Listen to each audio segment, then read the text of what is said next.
Hello అండి, welcome to budget fashion. ఇదైతే మన నెక్స్ట్ అవుట్ఫిట్. లాస్ట్ టైం మీకు ఫ్యాబ్రిక్ చూపించా కదా, సో దాంతో స్టిచ్ చేశాను అనమాట. నా మైండ్లో ఉన్న థాట్స్ అన్నీ ఒక రూపం ఇస్తే ఈ డ్రెస్ అయితే వచ్చింది.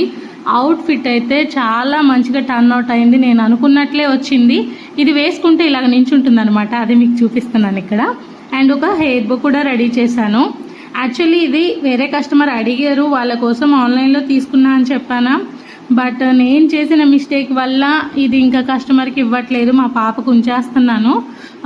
ఇక్కడ వచ్చేసి పన్న 4 మీటర్స్ వాడామండి బాటమ్కి, టాప్ వచ్చేసి 1 మీటర్ యూజ్ చేసామన్నమాట.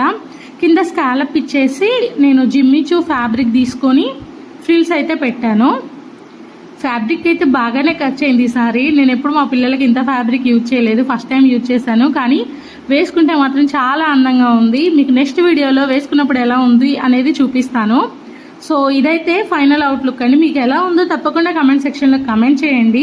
స్టిచ్చింగ్ వీడియో కావాలి అంటే అసలు ఎంతమంది చూస్తున్నారు ఏంటి అనేది నాకు ఐడియా లేదు. సో మీకు ఎవరికైనా స్టిచ్చింగ్ వీడియో కావాలి అంటే ఒక లైక్ కొట్టి అలాగే ఒక కమెంట్ పెట్టండి స్టిచ్చింగ్ వీడియో అని చెప్పేసి. తప్పకుండా పోస్ట్ చేస్తాను. ఇంకో ఫ్యాబ్రిక్ ఉంది కదా, అది మా పెద్ద పాపకు కుడతాను. సో మీకు ఇంట్రెస్ట్ ఉంటేనే నేను పెడతాను. ఒకళ్ళిద్దరి కోసం నేను వీడియోస్ తీసి దాన్ని ఎడిట్ చేసి పెట్టడం కూడా కష్టమే అనమాట, బాగా టైం టేకెన్. చూసారు కదా, ఐరన్ చేసేటప్పుడు కాలిపోయింది. నాకైతే హార్ట్ బ్రేక్ మూమెంట్. ఎంత ఇష్టంగా రెడీ చేశాను ఈ అవుట్ఫిట్ని. ఎండ్ ఆఫ్ ద డే అలా అయ్యేలోపు చాలా బాధేసింది. ఇంత బాధలో కూడా ఒక హ్యాపీనెస్ ఏంటి అంటే ఈ ఫ్యాబ్రిక్ కస్టమర్ పంపించలేదు, నేను బతికిపోయాను. కస్టమర్ పంపిస్తే పాపం వాళ్ళకి నేను ఏ విధంగా సమాధానం చెప్పాలి.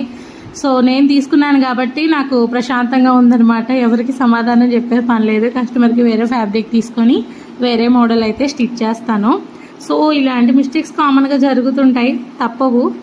ఇంకో వీడియోతో మళ్ళీ మేము ముందుకు వస్తాను. Till then bye.